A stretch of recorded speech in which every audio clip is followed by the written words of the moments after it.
Saludos y bendiciones en Cristo Jesús, mis hermanos y hermanas. Vamos a continuar con Senderos, el programa de la Iglesia Episcopal, la Diócesis de Puerto Rico. En este momento vamos a pasar a la mesa de la palabra y hoy nos acompaña el reverendo Padre Francisco Morales Pérez. Buen día. Buen día, Yadira, qué bueno que estamos aquí. Amén, qué bueno tenerte. Hoy la mesa de la palabra está basada en el Evangelio de Mateo y lee así: Ningún discípulo es más que su maestro, y ningún criado es más que su amo. El discípulo debe conformarse con llegar a ser como su maestro, y el criado como su amo.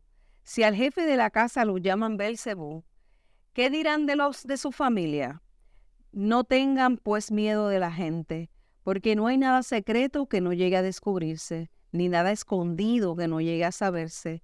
Lo que les digo en la oscuridad, díganlo ustedes a la luz del día, y lo que les digo en secreto, grítenlo desde las azoteas de las casas. No tengan miedo de los que matan el cuerpo, pero no pueden matar el alma. Teman más al que puede hacer perecer alma y cuerpo en el infinito. No se venden dos pájaros por una monedita. Sin embargo, ni uno de ellos cae a tierra sin que el Padre de ustedes lo permita. En cuanto a ustedes mismos, hasta los cabellos de la cabeza, Él los tiene contados uno por uno. Así que no tengan miedo. Ustedes valen más que muchos pajarillos. Si alguien se declara a mi favor delante de los hombres, yo también me declararé a favor de él delante de mi Padre que está en el cielo. Pero al que me niegue delante de los hombres, yo también lo negaré delante de mi Padre que está en el cielo. No crean que yo he venido a traer paz al mundo. No he venido a traer paz, sino guerra. He venido a poner al hombre contra su padre, a la hija contra su madre y a la nuera contra su suegra, de modo que los enemigos de cada cual serán sus propios parientes. El que quiere a su padre o a su madre más que a mí, no merece ser mío. El que quiere a su hijo o a su hija más que a mí, no merece ser mío. El que no toma su cruz y me sigue, no merece ser mío. El que trate de salvar su vida la perderá, pero el que pierda su vida por causa mía, la salvará. Padre, vamos a reflexionar un poco en este Evangelio de Mateo. Pues Yadira, este es uno de los evangelios, no este en particular, pero sí este es uno de esos evangelios que resulta súper complicado porque es lo que llamamos una composición de diversas frases. Hay unos antecedentes de los evangelios que eran como unas compilaciones de frases o dichos del Señor. Y parte de este discurso, que es el que va después de la llamada de Jesús a sus discípulos, tiene todas las características de de una compilación de dichos, ¿verdad? Y eso hace que la temática sea súper, súper, súper diversa. Hay aquí elementos que tienen que ver con el seguimiento del Señor, pero que tienen que ver también con asuntos sobre la postura de la iglesia en el mundo, la relación de la iglesia con el mundo. Y como te digo, pues por eso hace todas estas ideas hace que sea bastante complicado eh, compartir sobre él o discutirlo, ¿verdad? Pero desde luego el primer párrafo nos sitúa en el contexto. Se trata del discipulado, ¿verdad? Jesús está hablando sobre lo que es ser discípulo, cómo es uno discípulo, y lo primero que dice es que la actitud del discípulo es reconocer que tiene una vocación de seguimiento que de alguna manera le va a tocar compartir la suerte del maestro, ¿verdad? Claro. Y estamos hablando de que este texto es pospascual, lo que significa es que es la comunidad reflexionando a la luz. Ya Jesús no está con la comunidad físicamente y cuando escriben el Evangelio están en situación de persecución, de dificultad, luchas contra los judíos que les han expulsado, gente que les persigue. Así que es un texto como que redactado para darle ánimo y esperanza a la comunidad. Y lo primero que Mateo sintió que valía la pena decir es, mira, si a Jesús le pasó esto, ustedes no vengan pensando que le va a ir bien o que va a ser fácil. Si al maestro de ustedes lo han crucificado, a ustedes también la vida se les va a hacer súper complicada. Así que entiendan este asunto de seguir a Cristo, de profesar la fe cristiana, hay un precio que pagar.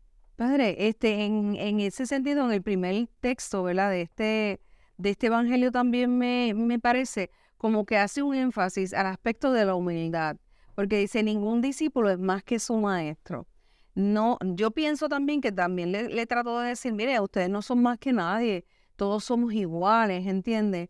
El aspecto de la humildad tiene que estar dentro de lo que es un discípulo en ese sentido, ¿verdad que sí? Sí, uno lo puede interpretar de esa manera, ¿verdad? En realidad se trata de un texto, yo creo que es un texto de ánimo para la persecución, ¿verdad? Creo que es un texto que le está diciendo, miren, esto está complicado y la realidad es que hay que entender que si nuestro Señor sufrió, nosotros no la vamos a pasar bien. Pero me parece bonito el punto que traes porque también a los cristianos pues tenemos que acordarnos, ¿verdad? También de la importancia de la humildad, del reto, Claro. de que seamos gente humilde, ¿verdad? Eso también es bien importante. Interesante lo del secreto, ¿verdad?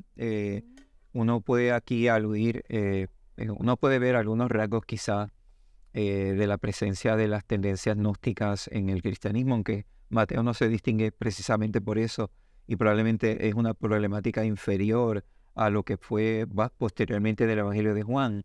Pero sí este asunto de que Jesús decía cosas en lo secreto y me encanta que Jesús dice, mira, si yo te lo digo en secreto, grítalo tú desde las azoteas, ¿no?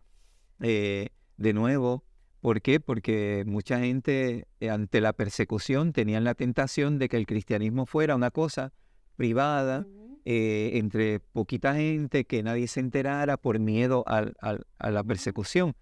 Y Mateo está diciendo, no, el cristianismo no se puede quedar encerrado, tiene que salir y por eso lo que Jesús dijo no se va a decir en secreto, se va a decir desde las azoteas, es decir, se va a publicar, se va a difuminar, a difundir. Me parece muy, muy interesante esto, muy bonito. Y es como que el mensaje de Jesús nunca se va a quedar en el silencio ni en la oscuridad, siempre va a salir, ¿verdad?, al mundo, para impactar al mundo en ese sentido. Todo el mundo debe enterarse del mensaje de Jesucristo. Y yo creo que para eso estamos hoy nosotros, ¿verdad? Para hacer el ejercicio de difundir el mensaje de Jesucristo en todos los lugares, ¿verdad? En todos los lugares del mundo. Hay unas cosas que me llaman la atención que parece muy chocante que contrasta mucho con el Jesús que conocemos. Y es el primero, es el párrafo donde dice que si alguien se declara a mi favor, yo me declararé, pero si no, yo entonces lo voy a negar. Y el otro que dice que quien quiere a su padre, a su madre, etcétera, más que a mí, etcétera. Y el otro, no he venido a traer la paz al mundo, sino la guerra. Y uno dice, pero ven acá, esto es como que bien retante, porque ¿qué Jesús es este, no? Y yo creo que nos ayuda mucho a entender el contexto. La iglesia está perseguida y Mateo quiere asegurarse que sus oyentes entiendan bien que hay una situación de crisis. Las familias se dividían porque un padre creía el mensaje de Jesús, pero los hijos no, o al revés, los hijos sí, pero los padres no. Y esto creaba mucha división y angustia, dificultad en medio de la comunidad. Y es interesante que lo que Mateo propone en boca de Jesús es, mira, esta es una situación muy dura y hay que tomar acciones radicales frente a esta persecución. Hay que mantenerse firme, confiando en el Señor. Pero creo que es importante que no entendamos aquí como un Jesús porque nosotros como anglicanos bebemos de la Reforma. Y una de las cosas que aprendimos de la Reforma protestante es que no hay que hacer nada para merecer el amor de Dios. Que Dios te ama profundamente porque eres tú, porque te ama porque eres tú. Y no sabe hacer otra cosa contigo más que amarte. No hay nada que tengas que hacer para que Dios te ame, porque ya te ama. Entonces este Jesús que dice, es que si usted no merece, si no ama a su papá, si no me ama a mí más que a su papá, usted no merece ser discípulo mío. Realmente hay que entenderlo, ¿verdad? En el contexto que estaba viviendo la iglesia en ese momento, pero no tiene nada que ver con este asunto de un Jesús que nos pone condiciones para el amor. porque ese no es el Jesús que conocemos, ¿verdad? El Jesús que conocemos es este Señor que nos ama profundamente, que no sabe hacer otra cosa que amarnos, ¿verdad? Amén. Padre, en ese sentido y en esta línea de pensamiento que estás trayendo en esta mañana, también cuando estaba estudiando un poco sobre este evangelio, pensé que esa parte del evangelio lo podíamos trasladar hoy a estos días, porque en nuestra familia no siempre todo el mundo va a estar de acuerdo. Cuando tú escoges seguir el camino de la fe, el camino de ser transformado por Jesucristo, hay veces que en nuestra propia familia también encontramos personas que nos ponen como, yo digo como el pie, una piedra, es como unas piedras de tropiezo. La realidad es que cuando nosotros decidimos, porque esto es una decisión personal, ¿verdad? Muy de uno. Y tiene que ver mucho cómo usted ha trabajado, ¿verdad? Sus aspectos que tienen que ver con la fe, cuán fuerte es su relación con el Señor, ¿verdad? En ese sentido. Y no todo el mundo va a estar de acuerdo, pero nosotros nos mantenemos en ese sentido, porque eso es lo que decidimos, porque nos sentimos bien, porque sabemos que estamos haciendo lo correcto. Y esto pasa en las familias, mis queridos hermanos y hermanas que nos están viendo y escuchando. Todos los días pasa esto en la familia, pero la realidad es que cuando el amor de Dios está en nuestro corazón, con esa profundidad, así cuando lo sentimos de manera profunda, nosotros decidimos estar ahí. Y hay una frase que yo utilizo mucho, que no hay nada ni nada que nos aparte, ¿verdad? En ese sentido, ni siquiera nuestra propia familia, porque Dios para nosotros es importante, Jesucristo es el centro de nuestra vida, de nuestra familia, y entonces ahí yo digo que no hay nada ni nadie que nos pueda apartar del amor de Dios. Así es. Y yo creo que, ¿verdad? En esto que estamos diciendo es importante que entendamos, ¿verdad? Que no se trata de que Jesús tenía la agenda, que vino con la agenda de dividir y dañar No. y separar, sino que más bien lo que sucede es, como tú dices, Yadira, ¿verdad? La afirmación que uno hace de la fe, la convicción con la que uno maneja su propia fe, pues tiene el resultado de que hay división porque hay incomprensión o porque las prioridades de alguna gente es diferente. Y siempre hay como que unos retos y por eso volvemos al contexto de este texto que hemos leído esta mañana, ¿verdad? Es Jesús, después que ha nombrado a sus discípulos, después que los ha llamado, entonces les da esta serie de recomendaciones. Por eso hay que entender de nuevo que se trata de una recomendación de Jesús a sus discípulos. Y aquí no estamos hablando de sacerdotes ni de diáconos, estamos hablando de toda la comunidad cristiana, ¿verdad? Claro que sí. Por otra parte, el aspecto que tiene que ver con la paz, pues cuando estudiamos la vida, ¿verdad?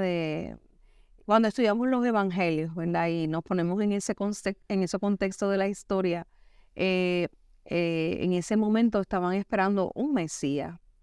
Y ellos pensaron que era de una forma, pero vino de otra forma, con otro pensamiento. Yo creo que el pensamiento de Jesucristo en ese momento histórico cambió eso, porque fue bien chocante para la gente. Fue bien chocante para ¿verdad? El grupo de personas que estaban en el poder, porque él vino a romper con todas esas cosas, con todos esos paradigmas que había en ese momento. Y entonces eso tal vez en ese sentido tiene que ver, ¿verdad? Con la paz, porque la realidad es que él vino a hablar sobre el amor profundo por el prójimo, por los demás y a no tener limitaciones con la gente y no importarle si eras pobre o si eras rico, si tenías alguna situación de enfermedad ni nada. Él simplemente amó. Así es. Literal. Se acercó a gente que no tenía que acercarse porque había divisiones, por ejemplo, con los samaritanos y con las mujeres. Y en ese sentido él rompió todo lo que había en el momento. Y entonces quizás la paz tiene que ver con eso, en esa misma línea de pensamiento, pero fue maravilloso. Y volviendo al contexto de la persecución que la comunidad de Mateo está experimentando, mira qué interesante, termina este evangelio diciendo: el que trate de salvar su vida la perderá. Y hay una gran paradoja, ¿verdad? Porque uno dice, bueno, pero ¿a quién se le puede recriminar que trate de salvar su vida? ¿Verdad? Si eso es hasta un instinto natural, ¿verdad? Claro. Pero de lo que trata es de que gente que estaba siendo perseguida por la fe y tratan de encontrar un subrepticio, ¿verdad? Una manera de escaparse de ese asunto, fuera negando la fe o fuera escondiéndose de los demás con cobardía, Y la palabra de Jesús a través de Mateo, ¿verdad? Es, mira, no, hay que mantener la perseverancia, la fe, y el que por ser perseverante termine perdiendo su vida, dice él, la salvará. Sí, es interesante este texto con lo que termina, ¿verdad? Esta parte del Evangelio, porque la realidad es que todos ellos perdieron su vida por el Maestro, pero al mismo tiempo ganaron su vida para el Maestro. ¿Y Porque, cuántos cristianos después, verdad, wow, Yadira? eso es así. Tenemos hasta incluso mártires Ujú. de nuestra propia iglesia anglicana alrededor del mundo, ¿verdad? Y de otras iglesias que han perdido su vida precisamente porque han querido mantener su fe y su Claro, convicción al servicio sobre todo de la gente más necesitada, al eso es servicio así. de la paz, y han perdido su vida, pero mira qué hermoso testimonio nos han dejado. Eso es así.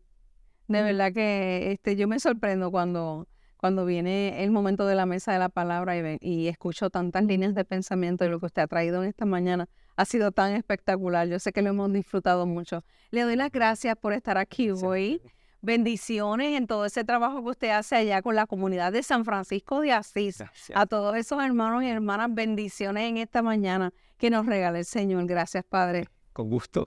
Gracias.